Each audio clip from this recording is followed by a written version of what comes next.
இன்னைக்கு என்ன பண்ண போறோம்னா, பிரெக்னன்ட் லேடிஸ், 18 வயசுக்கு கீழே இருக்கிறவங்க, குழந்தைகள் இவங்கெல்லாம் விரும்பி பார்க்கக்கூடிய ஃபைனல் டெஸ்டினேஷன்ன்ற அதோட லேட்டஸ்ட் பார்ட்டான டெட்லைன்ஸ். எலவு உங்க யாரையுமே சும்மா விடாது. எலவு எப்ப வரும்னு தெரியாது. எலவு தாலி போகாது. எலவு குடும்பங்கள் கொண்டாடும் வெற்றி அதை ரிவ்யூ பண்ண போறோம். நான் காசி கூட போயிட்டு இருக்காரு. வணக்கம் மக்களே, welcome to Tamil dragon YouTube channel. நான் உங்கள் பிரீட்டன்.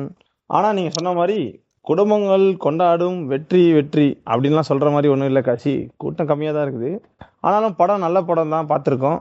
அதிகமாக இந்த படத்தில் கொலை நடக்கிறதா இருந்தாலோ இல்லை யாரோ சாவர மாதிரி இருந்தாலோ நம்மளுக்கு சில டைம் வந்து ஒரு வில்லன் செத்தா சந்தோஷமாக இருக்கும், மற்றபடி வெறுப்பாக தான் இருக்கும், இல்லை கஷ்டமாக இருக்கும் இந்த மரணம் ஏன் வந்துச்சுன்னு. ஆனால் ஒரு மரணம் வரும்போதும் இது எப்பா சூப்பராக இருக்கு, அடுத்தவன் எப்படி சாவான், அவன் இவன் செத்தா நல்லா இருக்குமே, இந்த மாதிரி நம்ம என்ஜாய் பண்ணி ஒரு சாவை பார்க்க போகிறோன்னா அது ஃபைனல் டெஸ்டினேஷன் படங்களில் மட்டும் தான் காசி. ஸோ அந்த வரிசையில் ஆறாவதாக வந்து இந்த பாட்டு எப்படி இருக்குன்னு பார்க்கலாம் வாங்க. ஓப்பன் பண்ணா ஒரு 2 கப்புள்ஸ் காட்டுறாங்க. அப்பயே தெரிஞ்சு போயிடுச்சு இவங்க தான் மெயின் கேரக்டர், இவங்க சுத்தி தான் சம்பவம் நடக்க போகுதுன்ட்டு. ஸ்டார்டிங்ல ஒரு ஆக்சிடென்ட் சம்பவம் எப்பவுமே பண்ற மாதிரி ஒரு சம்பவம் பண்றாங்க. அந்த ஹைட்டை காட்டுறதெல்லாம் நல்லா இருந்தது. பட் சிஜிஐ கொஞ்சம் பிசறு தட்டுற மாதிரி இருந்தது. அந்த சின்ன பையன் நல்லா கியூட்டா சப்பியா ஜாலியா இருப்பான். அந்த கேரக்டர் நல்லா இருந்தது. அந்த பையன் தானே வேலையை பார்த்து விட்டுட்டான். அப்பதான் படத்தோட ஹீரோயினை இன்ட்ரோடியூஸ் பண்றாங்க. வழக்கம் போல கத்தி கதறிட்டு கடுப்பேத்திட்டு இருந்துச்சு. ஓகே, நல்ல வேலை இதை ஹீரோயினா போட்டுருக்காங்க, ஒரு ஜாலியா ஆயிடுச்சு. எப்படியும் அதை போட்டு தள்ளுறாங்க, சந்தோஷமா இருக்கு. எப்படி ஆகுதுன்னு பாக்க. ஓகே காசி, உங்களோட இந்த படம் ஜென்ரல் ஒப்பீனியன் என்ன காசி? என்னை பொறுத்த வரைக்கும் இது ரொம்ப பெஸ்ட்டுன்னு சொல்ல முடியாது. அந்த ஃப்ரான்ச்சைஸ் இப்போ ஃபைனல் டெஸ்டினேஷன் எடுத்தீங்கன்னா இது ஒரு மீடியமான ஆவரேஜான படமா இருக்கு. ரேங்கிங் லாஸ்ட் ரேங்கிங் கொடுக்கலாம். ரொம்பவே டேமான படம், ரொம்ப கொடூரமான ஆக்சிடென்ட்ல இல்லாம ஸ்டார்டிங்ல இருக்கீங்கன்னா உங்களுக்கு ரத்தம் அதெல்லாம் பார்த்தா பயமா இருந்துச்சுன்னா இந்த படத்துல இருந்து ஸ்டார்ட் பண்ணலாம். ஆனா இன்ட்ரெஸ்ட் இருக்கு ஃபைனல் டெஸ்டினேஷன் மேல, அப்படி இருந்தா இது உங்களுக்கு கரெக்டா இருக்கும். அந்த அளவுக்கு கொடூரமா இருக்காது. என்னை பொறுத்த வரைக்கும் இது கொஞ்சம் நீங்க சொன்ன மாதிரி லைட்டா, ரொம்ப ஹெவி அந்த பிளட் கண்டென்ட் ரொம்ப ஹெவியான ஒரு கொடூரம் இல்லைனாலும் பட் ஒரு ஆவரேஜா நல்லாவே இருந்துச்சு. நான் ஒரு 3rd ரேங்க் கொடுத்துருவேன் இந்த ஃப்ரான்ச்சைஸை பொறுத்த வரைக்கும்.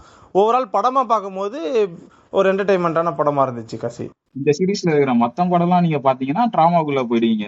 நம்ம சுத்தி இருக்கிற ஆப்ஜெக்ட்ஸை பார்த்து நீங்களே போய்விட ஆரம்பிச்சிருக்கோம், அந்த அளவுக்கு இருக்கும். பட் இந்த படம் அந்த அளவுக்கு இல்லை, அதனால ஒரு லைட் ஹார்ட்டடான படமா கூட கண்டிப்பா. இன்ட்ரடக்ஷன்ல அவங்க காட்டின அந்த ஃப்ரேம் ஒர்க்கு, அந்த ஹைட்டை காட்டுற விதங்கள், அதுக்கப்புறம் அந்த எக்ஸ்பீரியன்ஸ் நம்மளை பண்ண வைக்கிறாங்க. ஸோ ஃபீல் பண்ணும்போதே தெரியுது நம்மளுக்கு இந்த இடம் வந்து இடிஞ்சா என்ன ஆகும், கண்டிப்பாக இங்கே தான் நம்மளுக்கு ஆக்சிடென்ட் ஆக போகுதுன்ற அந்த ஃபீல் வந்துருச்சு. பட் எப்படி ஆக போகுது, சம்திங் இன்ட்ரெஸ்ட் இல்லையா எப்போவே ஃபைனல் டெஸ்டினேஷனில்.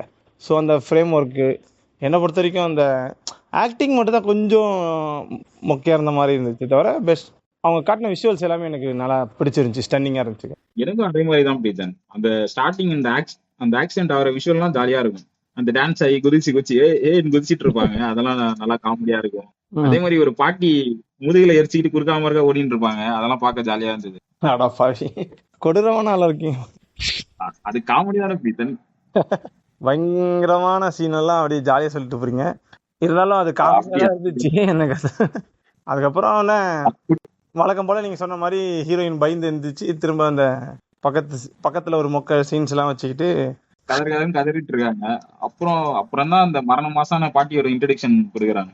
அவங்களோட லெட்டர் எல்லாம் படிச்சுட்டு அவங்கள மீட் பண்ணணும்னு சொல்லிட்டு போறாங்க. இன்ட்ரடக்ஷனே மாசா இருக்குது. இந்த இன்ட்ரடக்ஷன் வந்து மாசான ஹீரோக்கெல்லாம் கொடுக்குற இன்ட்ரடக்ஷனை விட பெட்டரா இருந்தது இந்த பாட்டியோட இன்ட்ரடக்ஷன். ஆமாமா காசி, ஐயோ நீங்க யோசிச்சு பாருங்க, அந்த இடமே பயங்கரமா இருந்துச்சு காசி. என்னமோ எனக்கு ஒரு செகண்ட் வந்து ஃபைனல் டெஸ்டினேஷன் படத்துல இருக்கமா இல்ல வேற ஏதாவது படத்துக்கு போயிட்டாவான்னு.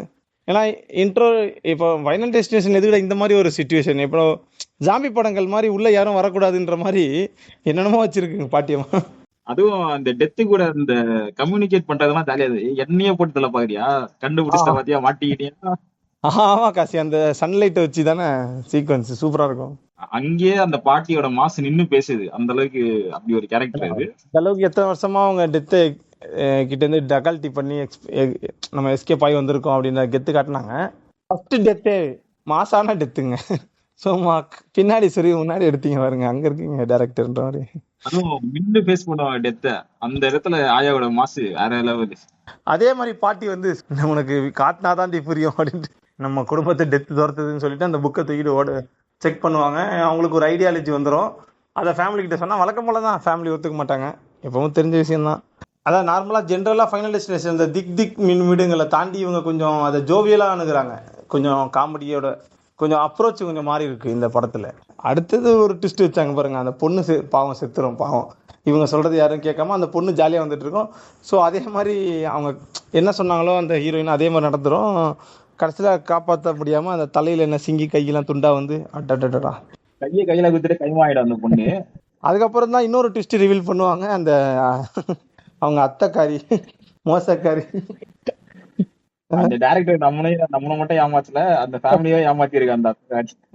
அதுதான் நீங்க நான் தான் அந்த கொலைக்கு காரணம், என் பொண்ணுதான் இவருக்கும் அவருக்கும் சொந்த ரத்தமா, இவன் இதோரத்த ரத்தம் அப்படின்னு சொல்லும் போது அப்புறம் என்னடா, அதுக்கப்புறம் அந்த இன்னொரு நெக்ஸ்ட் இருக்கிற ஆளை வந்து பாதையாகிறேன்னு சொல்லிட்டு சுத்தி நின்று காமெடி பண்ணிட்டு இருப்பாங்க வீட்டுக்குள்ளேயே. வீட்டுல காமெடி பண்ணிட்டு அவனை சரி ஹாஸ்பிட்டலுக்கு கூட்டு போவாங்க. அப்ப பார்த்தா பீனட் பட்டர்னா அவனுக்கு ஆகாது. அத ஆம்புலன்ஸ்ல இருந்து தூக்கி போட்டிருப்பாங்க.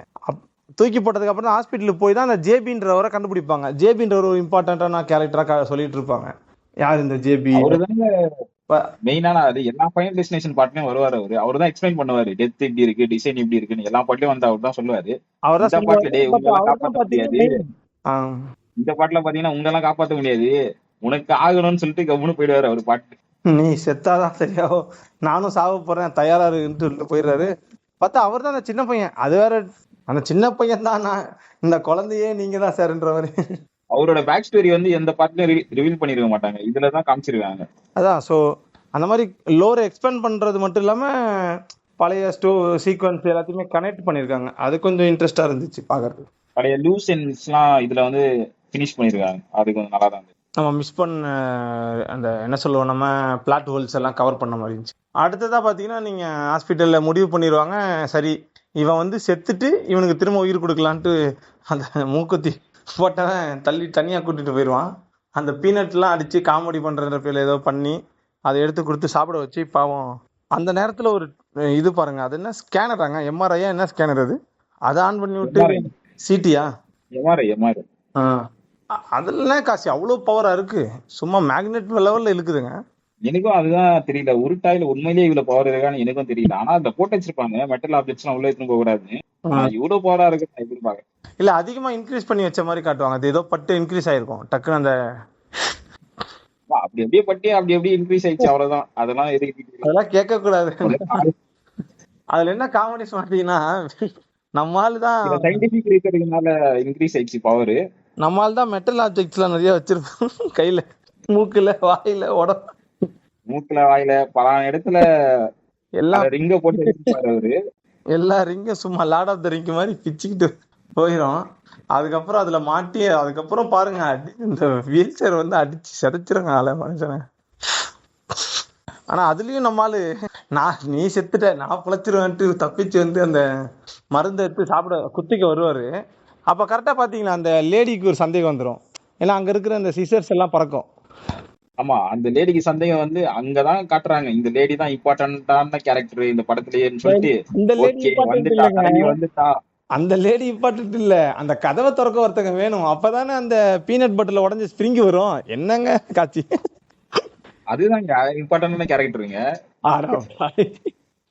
அதுக்குதான் இம்பார்ட்டன்டான கேரக்டர். இப்ப அந்த லேடி வந்ததுனாலதான் படத்துல பல ட்விஸ்ட் தான் வந்து கதையில ஒரு இது அவன் நெத்தில அடிச்சு செத்து போயிருவான், இது அவங்களுக்கு அதை வச்சு பார்க்கும்போது அங்க விழுந்துட்டேன், அந்த லேடி ஃபேனாவே ஆயிட்டேன். என்னங்க அதை விட ஒரு லேடி மோசமான லேடி, ஒரு வெள்ளை கலர்ல ஆன்டி மாதிரி இருக்கும் பாருங்க, அதுதாங்க கேடி. அது எதுக்கு வந்துச்சுன்னே தெரியல, அது மேலே ஒரு சந்தேகம் இருக்குங்க எனக்கு. வெள்ளை கலர்ல கொஞ்சம் குண்டா, அதான் அந்த ஆன்டி தானே, வேற யாரு? ஏங்க நர்ஸுங்க, ஃபர்ஸ்ட் சொன்னது நர்ஸுங்க. இந்த ஆன்டி வந்து வேறங்க, அது வந்து குண்டா அங்கங்க உட்கார்ந்து இருக்கும், கடைசியில ஹாஸ்பிட்டல் விட்டு வெளியே போவோம், அது வேற கேரக்டர். நீங்க சொல்றது ஒரு நர்ஸ் வந்து கதவை திறக்கும், அது சொன்னேன், அவன் சாவும் போது. அதான் மண்டையில ஸ்பிரிங் போய் சாவானி, அவனுக்கு வந்து கதவை திறந்து விடுமா தானே, அது வந்து நர்ஸ். அது குண்டானா இருக்காது பீத்தன், அது குண்டு இல்ல காசி. என்ன நீங்க இப்போ கன்ஃபியூஸ் பண்றீங்க படத்தை, ஆடியன்ஸே கன்ஃபியூஸ் ஆயிடுவாங்க. வெள்ளையா ஒரு ஆன்டி குண்டா உட்காந்துருக்கோம், இந்த மூக்குத்தி போட்டவங்க கிட்ட கூட பேசிட்டு இருக்கோம், அப்புறம் கடைசியா கூட அந்த காயின் எல்லாம் எடுத்துட்டு போவோம் தெரியுமா? ஓ அந்த ஆன்டி, ஆமா அந்த பாட்டி. அதுதான் சர்ப்ரைஸுங்க, ஏதோ சீக்ரெட்டா மெயின்டைன் பண்றாங்க, அவங்க யாரும் தெரியலன்ற. ஏன்னா லாஸ்ட் வரைக்குமே வருவாங்க அவங்க படத்தோட எண்டில். ஆமா, சில சயின்டிபிக் ரீசன்னால அந்த காசை எடுத்து பாக்கெட்ல போட்டு போயிடுவாங்க. அது பின்னால உதவும். அது எதுக்கு போட்டாங்கன்னு நம்மளுக்கு பின்னால தெரிய வரும். மட்ட மனங்க சீனுங்க அதெல்லாம். நீங்க ஸ்டார்டிங்ல சொன்னீங்களே ஒரு கிராபிக்ஸ் கேவலமா இருக்கு, அது எண்டிங்ல தாங்க அனுபவிச்சேன். இப்படி ஒரு கிராபிக்ஸ் பண்றதுக்கு இந்த சீன் வைக்காமலே இருக்கலாம். அந்த ட்ரெயின் சீன் சொல்றீங்களா? ஆமா காசி. அதுக்கப்புறம் தான் நம்ம தப்பிச்சிட்டோம். ஒரு அதான் மறுபடியும் அந்த பாட்டி பண்ணதான் படுவாங்க. ஃபர்ஸ்ட் அந்த பாட்டி எப்படி தப்பிச்சிருந்தாங்களோ அதே மாதிரி ட்ரை பண்ணலாம்னு சொல்லிட்டு இந்த ஃபேமிலி ட்ரை பண்ணுவாங்க. தப்பிச்சிருவாங்க நீங்க சொல்றது. அவங்க அம்மா எரிஞ்சு செத்து போயிருவாங்க. அதுக்கப்புறம் ஃபயர் ஆக்சிடென்ட்லாம் தப்பிச்சு இந்த கல்யாணத்துக்கு, கல்யாணம் இல்லை அது என்ன, வேற ஏதோ பர்த்டே பார்ட்டி ஏதோ சம்திங் வருவாங்க. அங்க வச்சுதான் தெரிய வரும், இதே நின்னுட்டு இவங்க செத்துட்டு திரும்ப உயிரோட வரல, இதே நிக்கவே இல்லை அப்படின்ட்டு. ஆமா, அந்த பிராம் பார்ட்டியில போறதுக்கும் சொல்லுவாரு ஒருத்தர், ஒரு டாக்டரா யாருன்னு தெரியல, அவர் வந்து சொல்லிட்டு போயிடுவாரு, இல்ல நீங்க முழுக்க வந்து இதெல்லாம் நிக்காது, அதெல்லாம் சும்மான்னு சொல்லிட்டு ஒரு சாக்கு கொடுத்துட்டு போயிடுவாரு. அப்போ வந்து டெத்தே மறந்து சரி ஓகே இவன் தப்புதான் சொல்லிட்டு போயிடும். இந்த டாக்டர் லாஜிக் பாயிண்ட் எல்லாம் பேசின உடனே ஓகே லாஜிக் பாயிண்ட் கூட இல்ல, அந்த அந்த லூசு ஆன்டி அந்த காயினை போட்டு ரயில்வே ட்ராக் பழந்து விட்டுரும். குழந்தை விட்டு ட்ராக்ல போற ட்ரெயினை ரோட்ல விட்டு ஒரு மட்டமான கிராபிக்ஸ் பண்ணி போட்டு தள்ளுறாங்க. அதெல்லாம் பாத்தீங்கன்னா லைட் ஹார்ட்டட் பீப்புள் வந்து பாக்குற மாதிரி இருக்கும். அதாவது heavy hardcore final destination fans பாத்தீங்கன்னா உங்களுக்கு ரொம்ப லைட்டா ஃபீல் ஆகும், என்ன ஒண்ணுமே இல்லையா டெத்துன்ற மாதிரி ஃபீல் ஆகும். ஃபர்ஸ்ட் டைம் இப்பதான் ஸ்டார்ட் பண்ணுறது உங்களுக்கு கரெக்டா இருக்கு. பட் ஆனா அந்த பிளட் லைன் செல்ல எல்லாருமே செத்துட்ட மாதிரி ஒரு சீக்வன்ஸ் சொல்லியிருப்பாங்க. அது லாஸ்ட்ல கொஞ்சம் அந்த என் டைட்டில்ல வந்து கொஞ்சம் கொஞ்சமா காட்டு ட்ரை பண்ணிருப்பாங்க, கவனிச்சிங்களா காசி? என்ட்ரன்ஸ்ல வந்து சும்மா நடந்த பாட்டு எப்படிலாம் அந்த பிளட் லைன்ஸ்ல இருந்தவங்க செத்துருப்ப வாய்ப்பு இருக்குன்ற மாதிரி, சும்மா ஆக்சிடென்ட் ஆச்சு இதாச்சுன்ற மாதிரி கொஞ்சம் ஒரு சில பேரை சொல்லியிருப்பாங்க. ஆமா, ஸோ அது டச் நல்லா இருந்துச்சு. அடுத்ததான் அந்த இவங்க சொன்னதுல ஒரு விஷயம் எனக்கு பிடிக்கவே இல்லை காசு, என்னன்னா செகண்ட் பார்ட்ல ஒரு சம்பவம் நடந்துச்சு, அதுல வந்து ஹீரோயின் தப்பிச்ச கதையை இவங்க தெளிவா சொல்லியிருக்கலாம்ல. இவங்க வந்து பாத்தீங்கன்னா இந்த ஃபர்ஸ்ட் பார்ட்ல சொல்றதோ இல்ல ஃபிஃப்த் பார்ட்ல சொல்ற கான்செப்டான்னு தெரியல, இந்த ஒருத்தரை கொன்னீங்கன்னா அவங்களோட லைஃப் உங்களுக்கு வரும்ன்றது இல்லையா, அதுதான் பேசியிருக்காங்களே தவிர அந்த இன்னொரு உயிர் வந்துடும் அந்த மாதிரியான கான்செப்ட், பிரெக்னண்டா இருப்பாங்க இல்லையா, அந்த செகண்ட் பார்ட் கான்செப்டை பத்தி இவங்க பேசவே இல்லை. அப்புறம் கிம்பர்லின்னு ஒரு பொண்ணு தப்பிச்சான்னு சொல்றாங்கல்ல, அது செகண்ட் பார்ட் கதையா? எனக்கு கன்ஃபியூஸ் இருக்குது இப்போ. அதுல செகண்ட் பார்ட் அந்த அதுதான் அந்த பொண்ணா, அந்த குழந்தை பெத்துக்கிற பொண்ணா? ஓ, அதுல ஆனா ஹார்ட் நின்றும், உண்மையிலேயே ஹார்ட் நின்றும், அதுக்கப்புறம் ஷாக் கொடுத்து வர வச்சிருப்பாங்க. அந்த மாதிரிலாம் எதுவும் நடந்து இந்த குழந்தை நின்றும், அதனால ஆனா நிக்காது போல டெத்து, ஹார்ட் நின்னனாலதான் அந்த. ஓகே ஓகே, சோ அந்த கான்செப்ட் தான் பேசுனாங்களா, அதான் கேட்க வந்தேன். ஓகே ஓகே, சோ ஆடியன்ஸ்க்கு கிளியர் ஆயிருக்கும். ஓவராலா இந்த படம் பாத்தீங்கன்னா பார்க்கக்கூடிய படம் தான், ரொம்ப பயப்படலாம் தேவையில்லை, நீங்க தைரியமா பார்க்கலாம் தனியாவே. அதே மாதிரி டோனி டாடோட லாஸ்ட் மூவி இறந்து போயிட்டாரு அவரு. அவரோட ஃபேன்ஸ் இருந்தீங்கன்னா அதுக்காக கூட பார்க்கலாம். அவர் ஏகப்பட்ட படத்துல பார்த்துருப்பீங்க, கேண்டிமேனா இருக்கட்டும், ராக், அந்த மாதிரி ஏகப்பட்ட படத்துல பார்த்துருப்பீங்க. அவரோட லாஸ்ட் மூவி அதுவும் ஒரு ரீசன். அதே மாதிரி அவருக்கு ஒரு அட்வைஸ் நல்லா இருக்கும், அந்த அவரை மீட் பண்ற சீன்ல வந்து லைஃபை பத்தி ஒரு அட்வைஸ் மாதிரி கொடுப்பாரு, அதுவும் நல்லா இருக்கும். கண்டிப்பா. சோ அதுக்காகவே நீங்க மீதி இருக்கிற 5 படத்தையும் பாருங்க. இதே மாதிரி ஃபைனல் டெஸ்டினேஷன் எல்லா பார்ட்டியும் பத்தி எக்ஸ்பிளைன் வேணும்னா ஒரு படத்தையும் நாங்க பிச்சுமே தயாரா இருக்கோம். சரி ஓகே, இங்க நான் உட்காந்துருக்கிற சேர் வந்து லைட்டா ஏதோ ஆடுதுன்னு நினைக்கிறேன், சுத்தி காயின்லாம் நடந்துட்டு இருக்கு, டெத் ஏதோ பிளான் போட்டுன்னு நினைக்கிறேன், அதனால நான் அடுத்த வீடியோல வந்து பாக்குறேன். காசு இனிமே எனக்கு கால் பண்ணாதீங்க, கட்டிக்கு பண்ணுங்க.